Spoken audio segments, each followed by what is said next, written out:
Hello, welcome back to Turntable Guy. On the bench today we have a Thorens TD-160. This is a very popular turntable.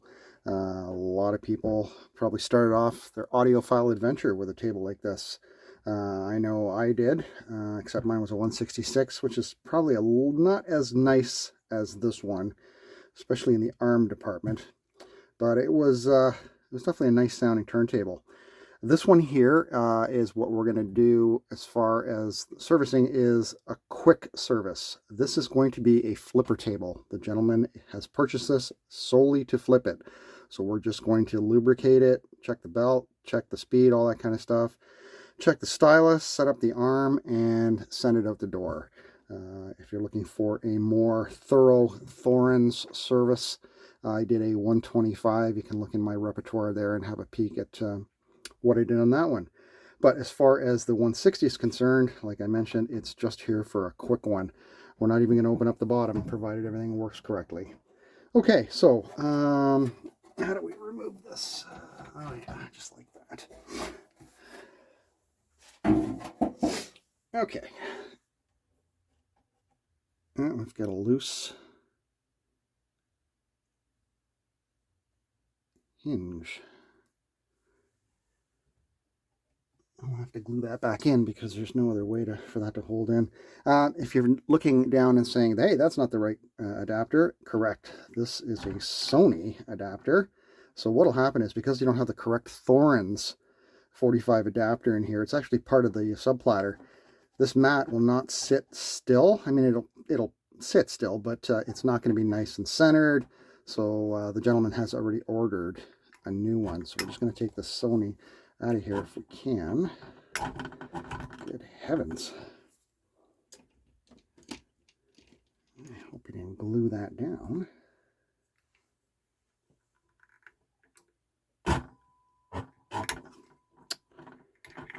Okay, we'll turn it upside down once we get the subplatter off. All right, so for our quick service, first thing you want to do is take off your platter mat, obviously. Remove the big, heavy Thorens platter. This is, I'm going to say 5 pounds, roughly, maybe more. It's very heavy. And then you'll see the classic Thorens setup. Subplatter, which is suspended on springs along with the tone arm. Belt drive. There's our 3345 speed changer. Motor pulley here with 2 distinct spots for 45 and 33. That's how the speed is changed. Have a look at our belt. Ooh, it's kind of shiny. Still has some elasticity to it.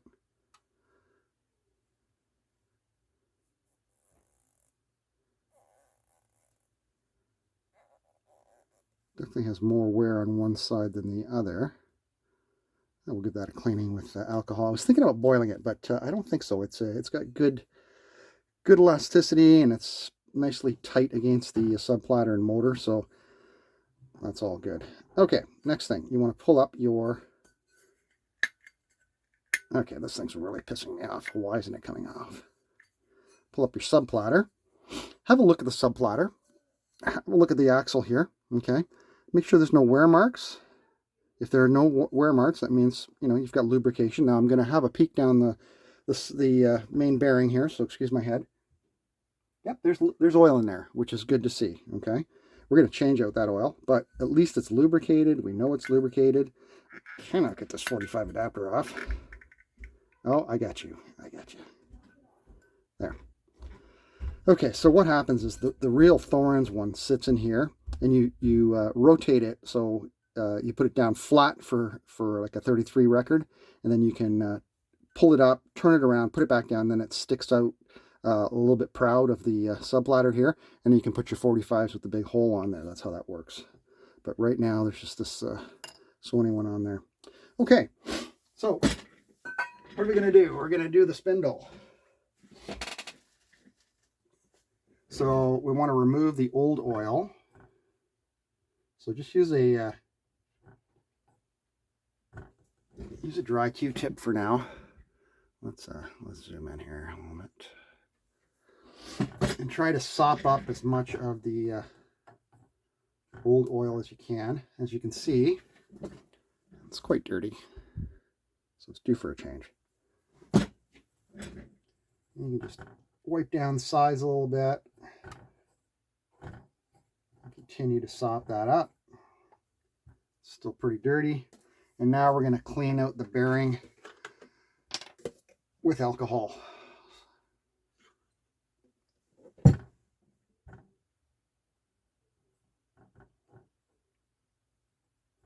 Now, if you've seen my Thorens TD-125 video, you'll remember that I mentioned that Thorens specifies an SAE 20 oil for their bearings, for their spindle bearings. Okay, and there's a particular brand that that they specify. It's ROB 20, I think. Anyway, we're not going to use that. We're just going to use standard 3-in-1 for electric motors, because that is exactly an SAE 20.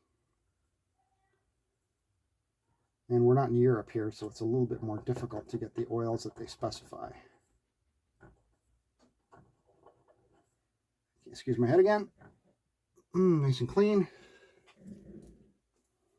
And you're going to do the same thing with the axle side of things. You're going to get a paper towel and you're going to douse it with some alcohol. And then you're just going to clean off the oil. Let's give that a wipe.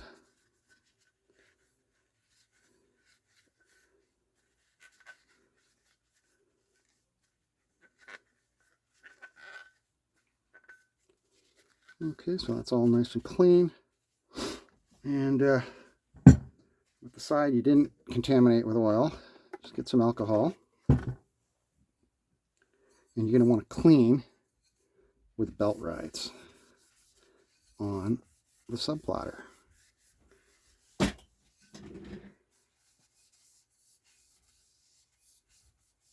You can see the two distinct bands, the 33 and the 45 mark here.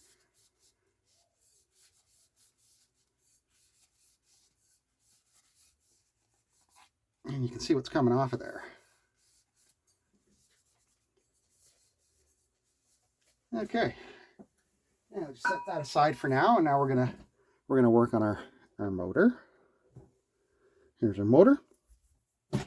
Now, I've read many service manuals from Thorens, and they always say don't lubricate the motor. Not don't lubricate it, but that it's unnecessary. Okay. Now, say what you want.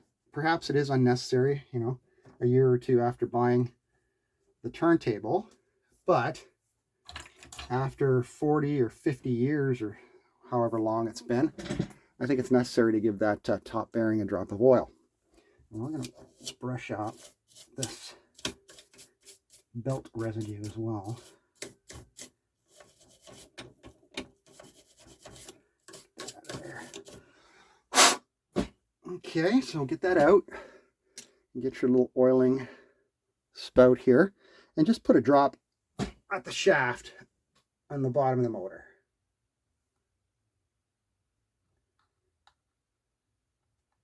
That's all you need. That'll lubricate the top bearing there. Okay. It's amazing how light the 160 is once you take the platter out. It's a pretty heavy table, but move that platter and the sub platter and it becomes super light. Okay, here's the oil I was talking about. I use this quite a bit. It's 3-in-1 for electric motors. And you're going to want to put quite a bit in the Thorens bearing. I'd say 9 or 10 drops. And I also like to just lubricate the shaft here so it's not going in dry. And just put it on and let it sink down. Any excess oil will come out the top. And then, there you go. Perfectly lubricated. Spin forever now. Last thing, back to the motor. We're going to plug our turntable in. We're going to turn on our motor. We're going to get a Q-tip. We're going to get a little bit of alcohol. And we're going to clean where the belt rides. Now, usually the 33 position is a lot dirtier than the 45 because most of us play a lot more 33s than we do 45s. So just give this a good cleaning. It's also a good way to check your motor torque. This motor has lots of torque. And it's a good opportunity for that fresh oil we just put in to sink into the top bearing of the motor. I'm going to show you what's come off of there. All right. All nice. Nice and clean now.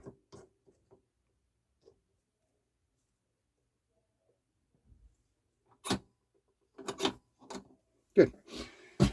Okay, now our belt. I'm just going to get a fresh paper towel here. I'm going to clean this one with alcohol. I just did another Marantz 6025. You know, I have to say, of all the turntables I've been doing lately, I've done more Marantz 6025s than any other model, which is kind of mind-boggling. They must have sold a ton of those things. And they need a ton of service. I did a video where I couldn't repair one, but I've had 2 or 3 since then that were all repairable and in nice condition. And that one, I actually did a belt boil on it because it was just the slightest bit loose. The guy did not want to spend a lot of money on the table, so what we did is did a belt boil, cleaned it up, put it back on, and lo and behold, it's holding nice speed, and he'll be happy that he doesn't have to spend any more money on a belt, because belts are not cheap right now. Actually, nothing's cheap right now. Everything's super expensive. Okay, so we're just going to have a look at our belt, and we're going to pick the side with the least amount of wear. Okay, this side is definitely the side with the wear.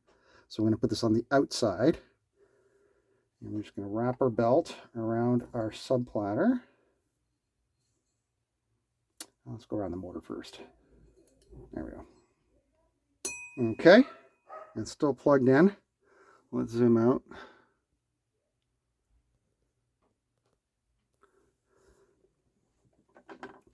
And let's see how she's running.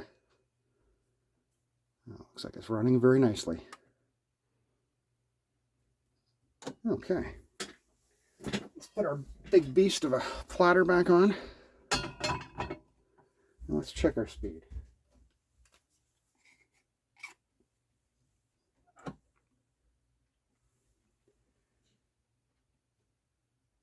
Yeah, it's holding 33 nicely.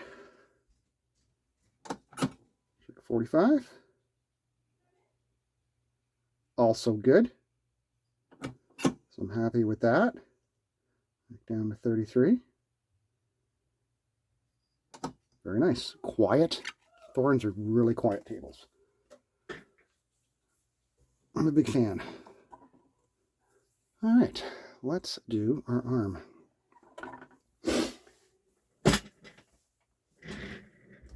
Okay, let's see what we got for a cartridge here. I like the Thorens where you can actually remove the head shell. That's very nice. My 166 did not have that feature. I actually had the one-piece arm.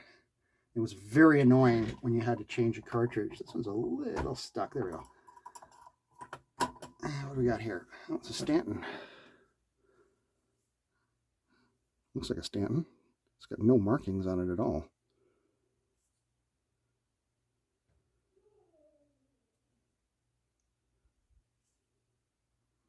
Okay, we're gonna have a look at the stylus.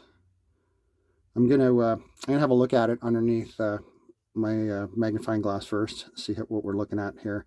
Gentleman wanted to know if he needed to purchase a stylus, so let me do that. I'll be right back. Okay, check the stylus. It's relatively new. It's definitely aftermarket, but it's in good shape. And I gave it a cleaning. There's lots of diamond left. So we're just going to put this back and we'll set it up. Like I said, I don't know the model number. So we're just going to do kind of do a guess here and say 2 grams. It won't kill anything at 2 grams. So let's set that up. I'll show you how you do it on this tone arm.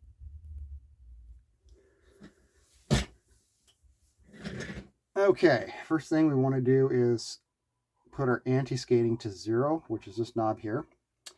And then we're going to set this dial to 0.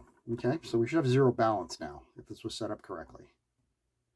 And it's pretty damn close.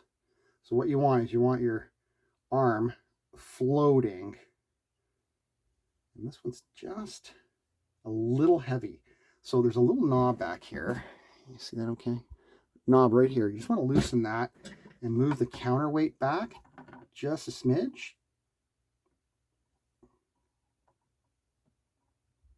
Say right there. And that's already better. It's pretty horizontal there. I'm happy with that. And now we're going to set our, you can see the weight now as I turn this dial here. There's 1 gram. You see how it's coming down now? There's 1.5. There's 2 grams right there.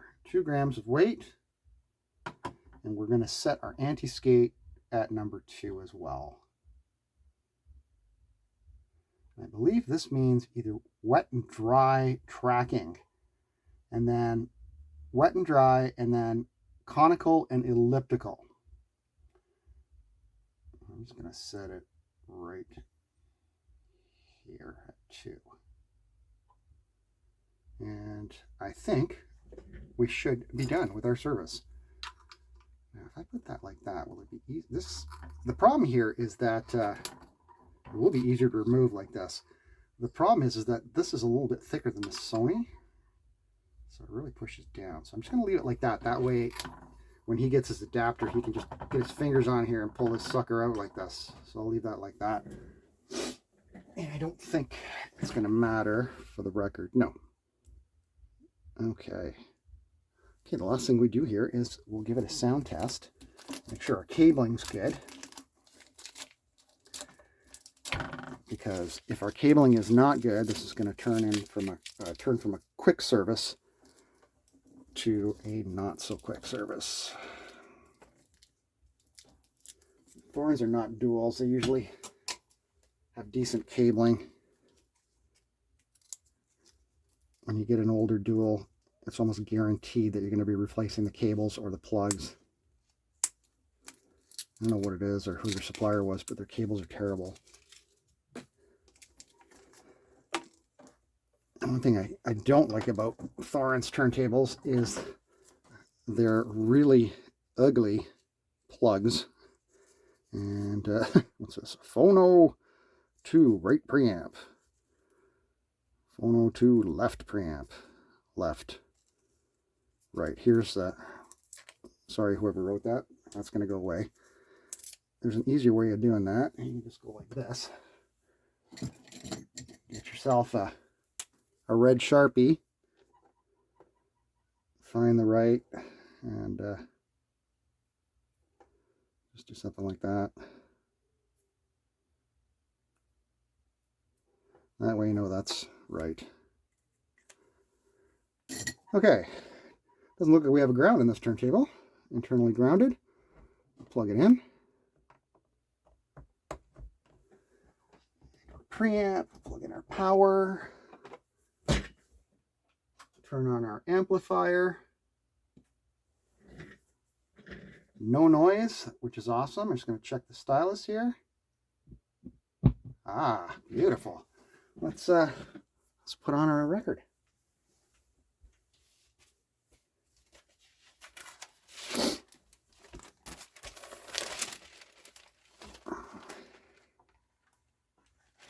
Okay.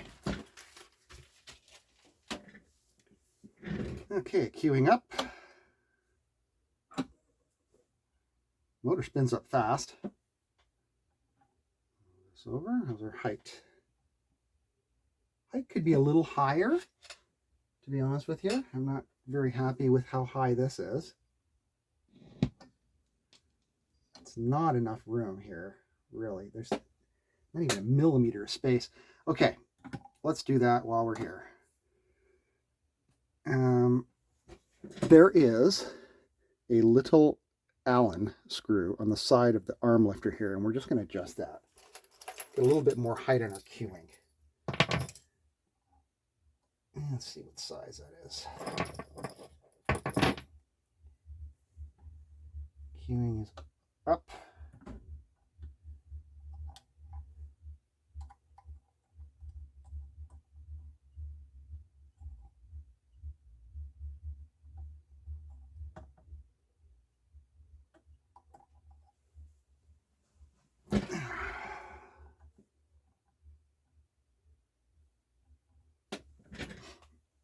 Give me 1 second here.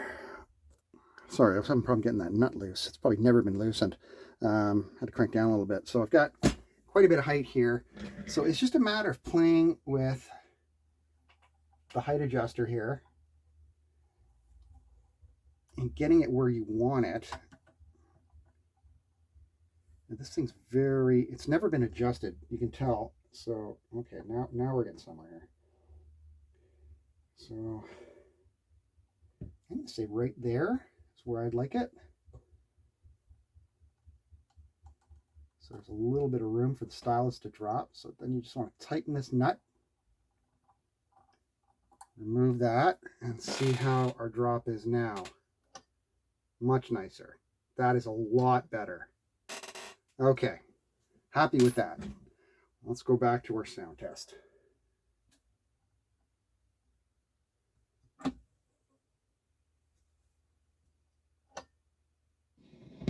Perfect.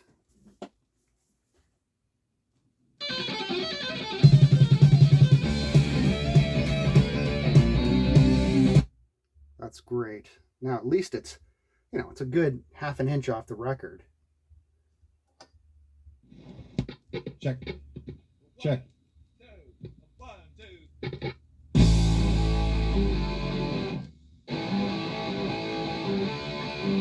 2. Nice. Great sound.